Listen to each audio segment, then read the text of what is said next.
out fouls, and Coach Bruiser Flint not happy on the Drexel sideline. Now, is Bruiser Flint not one of the most fun coaches in the country to watch pace the sidelines? Bruiser Flint is one of the most charismatic and interesting coaches in this league, if not in the country. He's just phenomenal to be around, and you can't say – I love going to his press conference. There's nothing I like more. Wells is unable to make good, but Bowles gets the offensive rebound, tries to go up strong, and he's going to get hacked. Looked like Sammy Givens down low, so Bowles is staying aggressive. Doing what Denzel Bowles does, though he's got a little bit of work to do, a 67% free throw shooter, so not the greatest in the world, but big man, he's got a decent touch for a big man. Get a chance to take a look at it here in a couple minutes. So he will step to the line for a pair, trying to draw JMU back to within 2 when we step away from the Virginia 529 College Savings Plan CAA Men's Basketball Tournament on CAASports.com.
Back inside coverage of the Virginia 529 College Savings Plan CAA Men's Basketball Tournament here from the Richmond Coliseum in downtown Richmond, Virginia. I am Matt Doyen along with Aaron Brunk, and Drexel has jumped up to an 11-7 lead as some VCU fans have stuck around from the first session, and they're not letting this long day take away from their energy, as VCU tomorrow afternoon will take on 4th-seeded George Mason in a 2:30 p.m. tip.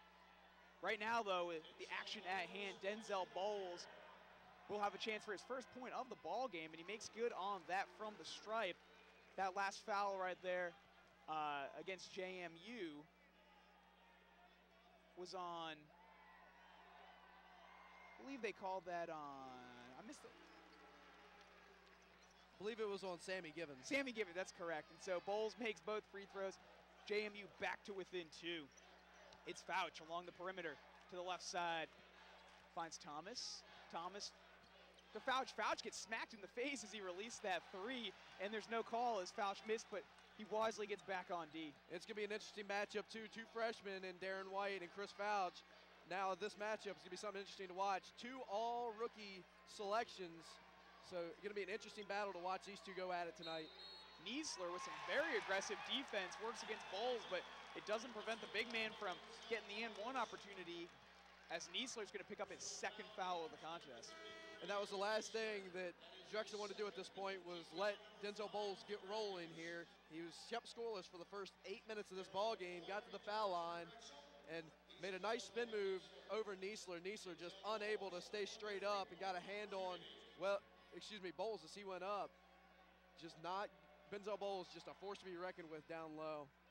As Bowles does make that free throw right there, so he's got a quick 5 points right now. And at 2:55, it's really agile, you could say, too, getting around Niesler. The Texas A&M transfer really does know how to control his body underneath. Just a really impressive basketball player. Gonna have a foul right down here on the floor, as it looked like Parker grabbed the jersey.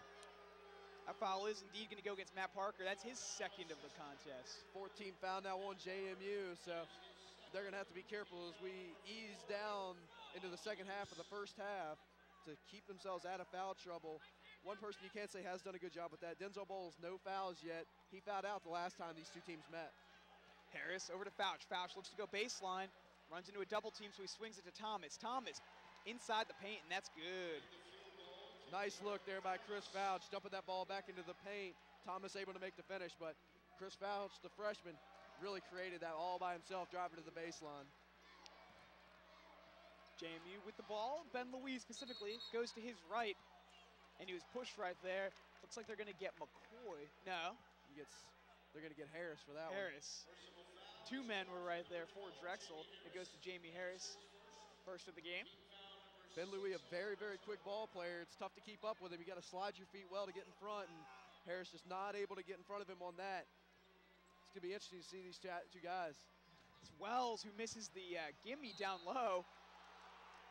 And then we're going to have yet another foul going against Drexel, and so already it's going to 7, and the Dukes will be in the bonus. And so after a quick start for Drexel, they're about to lose the lead, and JMU will be in the bonus for the remaining 10 and a half minutes of this half.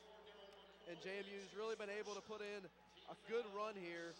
That last bucket squashed a 6-0 JMU run, but JMU looking to build on that right here with Wells at the line. Stretch it out to 7-2 run now. So Wells doing his part at the line. So the game, just like that, is tied up after Drexel was up 6-2 pretty much right off the bat. You just gotta look at that replay on that foul on Wells. Again, letting the offensive team get rebounds leads to fouls and leads to points. As Harris misses on the quick break right there, and it's JMU going the other way. Wells swings far court to Louis in the corner. Down to Bowles. Bowles is feeling it a little bit, misses right there, no shooter's touch, and he's going to go over the back of Daryl McCoy. So Bowles picks up his first foul of the ball game. Coach Matt Brady can probably deal with that, though, just about halfway through the first half. Denzel Bowles, though, got to be careful, and Matt Brady, not one to take a whole lot of chances with Bowles, probably not going to let him get one more before he gets some time on the bench. That may be his substitute going to the bench right now, as a matter of fact. Thomas inside the paint. Looks for a man to pass to, and instead he has to go late, and he barely drew iron. Actually, the shot clock didn't reset, so Thomas gets his own ball as no one wanted to corral that one, and he makes good. Harris got lucky, got caught in the air, but was able to come up with a loose ball there on the floor. But when you go up into the lane, you got to have somewhere to go with it, and Harris went up, just had no idea what he was going to do with it when he left his feet, and lucky it worked out for Drexel. White is underneath the basket, loses control temporarily, almost double dribbled, but he found Ben Louis outside the perimeter. He pulls up his dribble and is blocked by Harris, and McCoy's going to come away with it and have Harris push the break. Harris now works it around the perimeter to Fouch. Fouch holds, and he finds his man around the perimeter, back to Fouch. Harris thought about cocking that long three, and it's over to Thomas. Thomas now, back to Fouch. Under 10 on the shot clock. And JMU bails out Drexel with a foul right there. And not the foul. Coach Matt Brady wants to see committed there. You get a team to hold the ball and have to force them to take a shot here in the last couple seconds of a shot clock, then let them off the hook with a foul like that. Not something that's going to make a coach very happy, as Pierre Curtis checking back into the ball game. It was Darren White's first foul of the ball game, so fresh shot clock for Drexel. Harris now over to Colds. Colds to his left, looks for some penetration, but Bowles is playing away from the bucket. JMU trying to use some of that size to stump Drexel as Thomas put up that shot and it was no good, but McCoy comes away with the board. Over to Harris. Another offensive rebound there for Drexel, and second chance points are going to be very crucial in this ball game. Drexel really doing a good job on the glass. McCoy over to Colds. Colds holds and goes to his left. Colds now jerks to his right, then to his left. Tries to get around the long Wells, and JMU's really able to plug up the inside right about now as Harris goes high, misses, and Louis comes away with it. Long break to White. White gonna sky, and he slams it home. Unbelievable dunk right there from Darren White at Danville, Virginia product. How about that, Aaron? Darren White, the freshman, got some hobs. Haven't seen him able to throw one down yet this year, but that was pretty nice for a 6'3" freshman to go up there and throw that thing down with two hands like that. So it's going to be Colds working to Harris. Harris looking for some help from McCoy. Goes the wrong way on the screen. Then he goes baseline, tries to go for a jump stop, and we're going to have a block against Julius Wells to the crowd's dismay. And that's going to be Wells' first foul, though. That one easily could have gone the other way. When the offensive player leaves his feet like that, you never know which way the call is going to go. Wells, though, just had a foot movement at the last possible moment, not able to get the charge call. So it's difficult to see right there on the replay. Couldn't quite tell where his feet were, but it was a little bit out of control, quite frankly, with the ball, and nonetheless going to pick up the foul, and so that's the 5th to go against JMU, or sorry, excuse me, 7th. So both teams now are in the bonus. So good job there by Harris getting into the paint, drawing the foul, and really, you can't say enough about the offensive work that Drexel's been able to do on the glass. They have 5 offensive rebounds now for this ball game. Last possession, they got one, led to some second chance points, but JMU really going well down the stretch here, getting that fast break bucket. And the work of Denzel Bowles, he's really come alive after a slow start, was able to get to the line a couple of times, had his and one right there, and you give it to the horse, I guess, more and a half, and he's gonna eventually find his groove. Yeah, Denzel Bowles is gonna get his points no matter what you do. He's averaging 20 points a ball game, over 20 points a ball game. He's going to get his points no matter what you do. You just have to hope you can contain the rest of this JMU offense.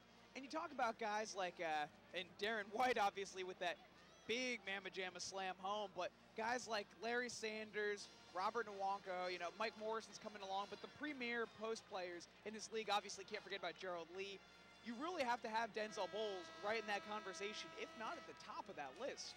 Absolutely. Bowles leading the league in points per game after this ball game. He'll have played in 75% of the games. His field goal percentage is almost 59% shooting, so that would rank first in the conference as well as he's averaging 8.9 rebounds a ball game too, which would rank third in the conference, second in the conference, excuse me, tied with Larry Sanders. So really, you can't say enough about the work Denzel Bowles has done since coming in to transfer from Texas A&M, coming in and accepting Matt Brady's system and really working his way into it and finding his knack in this system.